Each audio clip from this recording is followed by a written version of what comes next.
जय श्री राम सभी भक्तों को। जय माता की। फिर एक नई वीडियो के साथ आप सबके सामने हाजिर हो गए हैं। और आज की जो हमारी वीडियो है इसमें आप बताइए कि कैसे भूत प्रेत जो है हमारी पूजा यज्ञ के भाग को भी ले लेते हैं। क्या ऐसा हो सकता है? तो अंत तक बने रहिए, तभी आपको सारी वीडियो समझ में आती है। अगर वीडियो अच्छी लगती है तो लाइक करें, शेयर करें, कमेंट करें। और अगर चैनल पर पहली बार ही देख रहे हैं तो चैनल को भी जरूर सब्सक्राइब करें। साथ में बेल आइकन उसको प्रेस करें ताकि आने वाली हर एक वीडियो की नोटिफिकेशन सबसे पहले ही आपके फ़ोन में पहुंच जाए। चलिए शुरू करते हैं आज की वीडियो। जय श्री राम जी। जय श्री राम, जय श्री बालाजी महाराज बाबा की असीम कृपा आपके परिवार पर सदैव बनी रहे और मेरी जगत जननी माँ भवानी अम्ब की कृपा आपके घर में अन्नपूर्णा रूप में वास करे। जय माता की। क्या हम जब भगवान के प्रति कोई भोग लगाते हैं या कोई भोग अर्पण करते हैं, पूजा याचना करते हैं, तप करते हैं, पूजा करते हैं, क्या उसको कोई संकट आकर ले लेता है? या भगवान की कोई मूर्ति जब हम स्थापित करते हैं क्या उसमें भी कोई संकट प्रवेश कर सकता है? या कोई पितरों के प्रति हम कोई सामान अर्पण करते हैं या पितरों के प्रति कोई दान निकालते हैं या कोई भोग निकालते हैं या प्रतिभोग भोग निकालते हैं, उसे भी क्या कोई प्रेत ले जाता है? तो इन बातों से आज आपको पूर्ण रूप से जानकारी दी जाएगी कि ऐसा क्यों होता है और किन कारणों से होता है। सबसे पहली बात, पितरों को जब हम कोई सामान अर्पण करते हैं, कोई भी पूजा पाठ का यज्ञ अर्पण करते हैं, तर्पण करते हैं, कुछ भी चीज अर्पण करते हैं, संकट जो हमारे घर के अंदर जो अभद्र आत्माएं होती हैं, जो प्रेत आत्माएं होती हैं, वो हमारे घर के अंदर अगर वास कर रही होती हैं तो आपके पितरों के ऊपर एक किस्म का बंधन आ जाता है, एक किस्म का प्रेशर आ जाता है। अगर आपके पितर कमज़ोर हैं, अगर आपके पितर कमज़ोर हैं तो वो क्या करेंगे? जब पिटने का समय होता है, मार खाने का समय होता है, या किसी ऐसी जगह जहाँ पर जो कहीं उनका खुलासा हो जाए या उनका भेद खुल जाए, तब तो वो क्या कर देते हैं कि आपके पितरों को आगे कर देते हैं। उसी समय तब आपके किसी के शरीर पर अगर कोई पेशी आती है तब वो चीज़ आकर बोलती है, मैं फलाना हूँ, मैं इस घर का हूँ, मैं ये हूँ, मैं वो हूँ। लेकिन उसके पीछे की चीज़ का आपको पता नहीं होता कि उसके पीछे का बैकअप कौन है।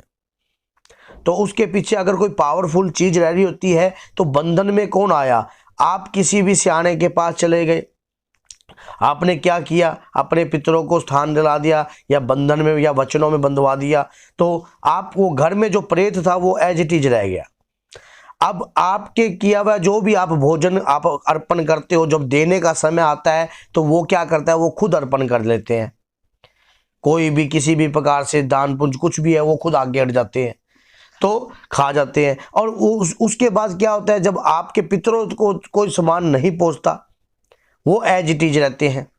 इसी प्रकार से पूजा जब हम भगवान की करते हैं तब क्या होता है कि कई बार घर के अंदर कोई ऐसी शक्तिशाली प्रेत आत्माएं होती हैं, हम कोई मूर्ति की स्थापना नहीं करते हैं, मूर्ति लाते हैं मार्केट से और मूर्ति पर स्थान ग्रहण कर देते हैं, और शरीर पर, आपके शरीर पर ही कोई प्रेत आकर, शरीर पर ही कोई अभद्र आत्मा आकर, आप मूर्ति की पूजा तो कर रहे हो, सब कुछ कर रहे हो, कोई डाकनी चुड़ैल या किसी भी प्रकार की कोई चीज़ आकर आप बोलते हैं कि मेरे को फलाना है, मेरे को ये दे, मेरे को मीट दो, मेरे को ये दो, मेरे को वो दो, मैं देवी हूँ, तो वो आप किसी भी चीज़ का रूप धारण कर लेती हैं और वो बोलते हैं कि मैं माँ दुर्गा की देवी हूँ, मैं यक्षिणी हूँ, मैं ये हूँ। तो आप उसको भोग देते हो तो उसकी शक्ति और भी ज़्यादा बलवान हो जाती है।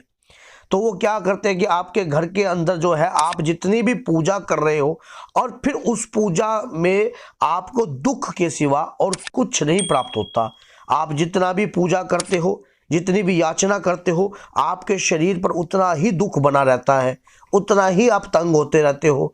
आप पूजा तो माता की कर रहे हो, पूजा तो बाबा की कर रहे हो, लेकिन आपका कष्ट हो रहा है शरीर के ऊपर।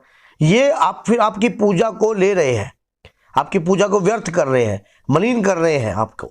आपके घर में ही रहकर आपकी ही शक्तियों, जो जिस देवी देवताओं को आप पूजन में कर रहे हो उनको मलिन कर रहे हैं, उनके उस भोग को भी मलिन कर रहे हैं।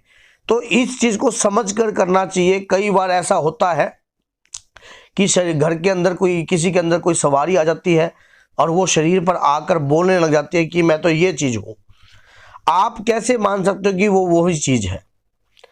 उस चीज़ का पता आपको कैसे पता कि ये वाकई में ही देवी शक्ति है? उसने क्या करा, कोई आपको पुरानी बात बता दी या कोई एक आधा गलत तरीके का कार्यक्रम बता दिया, कोई नंबर दे दिया या कोई इस प्रकार का काम कर दिया जिससे आपको विश्वास हो गया, ओहो ये तो देवी है वाकई में, इसने तो मेरी ये बात जान ली, इसने तो मेरी ये चीज़ कर दी। तो आप क्या करते हो, उस चीज़ के ऊपर वो सोचते हो कि अभी ये वाकई में देवी हो गई। ऐसे नहीं होता। अगर कोई सकारात्मक ऊर्जा होती है, उस पर हमने वीडियो बना रखी हैं, आप उन वीडियो को जरूर देखना कि वो किस प्रकार से होती है, कैसे पहचानने कि आपके शरीर के ऊपर कौन सी ऊर्जा आती है।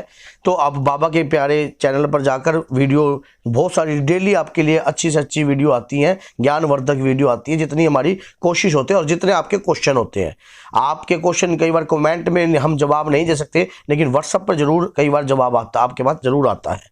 तो क्या होता है कि इस प्रकार से की भी पूजा, जैसे हम कई बार अपने पितरों के लिए कोई भी पूजा करते हैं तो हम संकल्प नहीं छुड़ाते, बगैर संकल्प की पूजा करते हैं। तो ऐसी पूजा को जो आपके घर के प्रेत है, जो घर में प्रेत है या कोई प्रेत आत्माएं हैं, वो इन चीज़ों को ग्रहण कर लेती हैं। आपके घर की पूजा को वो अपने पास रख लेते हैं। आपके ना तो पितरों तक पहुँचने देती, ना आपके देवी देवता को वो पूजा स्वीकार होती है, वो देवी उस पूजा को मलिन कर देते हैं। अब एक ऐसा केस हमारे पास आया, क्या था, उनके शरीर के ऊपर उनके कोई कुल देवी देवता आते थे, तो उनके भाई के शरीर पर, तो उनका भाई जो था अचानक ही क्या हुआ, एक्सपायर हो गया। एक्सपायर हो गया तो अब वो परिवार में, उसके घर में भी वो चीज़ आकर बोलने लगी कि मैं आपके घर के कुल देवी देवता हूँ। अब उन्होंने भी उस जैसे वो कहता गया वैसे वैसे वो काम करते गए। अब काम करते गए, सारा कार्यक्रम हुआ, लेकिन परिवार जो था शुरू से लेकर अब तक दुखी ही था। मतलब सुख क्या होता है उन्होंने अपने जीवन में अनुभव ही नहीं किया, ना सुख को प्राप्त किया। तो बाबा की कृपा से पता लगा कि ये जो आपके शरीर पर ये चीज आ रही है, ये प्रेत है, ये दुष्ट आत्मा है, मलिन आत्मा है, मलिन शक्ति है, ये हैवी शक्ति है। अब मलिन होकर आपके घर के अंदर पूर्ण रूप से आपके घर में जितना भी जो आप अपने देवी देवताओं के प्रति या पितृ देवताओं के प्रति या कुल देवताओं के प्रति आप जो भी निकाल रहे थे, उसको ग्रहण करके ये ताकतवर हुई हुई है। तो जब उसको मेहंदीपुर बालाजी में छुड़वाया गया तो स्पष्टीकरण जब सामने हुआ, तो ये जो चीजें होती है ना, सही जगह तो जुड़ने ही नहीं देती। ये क्या करते, कहीं ना कहीं जैसे कोई व्यक्ति सही जगह जुड़ता है ना, तो उसके माइंड को विचलित कर देती हैं, भ्रमित कर देती हैं, वहीं से स्थान से ही बाहर निकलती हैं, तो नकारात्मक विचार तुरंत उत्पन्न कर देती हैं, घर में भी परिवार में भी। तो ऐसा व्यक्ति जो है कहीं ना कहीं वो उसके शरीर पर रहकर जो प्रेत है वो ऐसे गेम खेलता है। तो बोलिए जय सीताराम, जय श्री बालाजी महाराज। बाबा की असीम कृपा आपके परिवार पर सदैव बनी रहे। और बालाजी अगर चलना है तो हमने वीडियो बना रखी है, उस पर पूरी डिटेल दे रखी है। जय माता।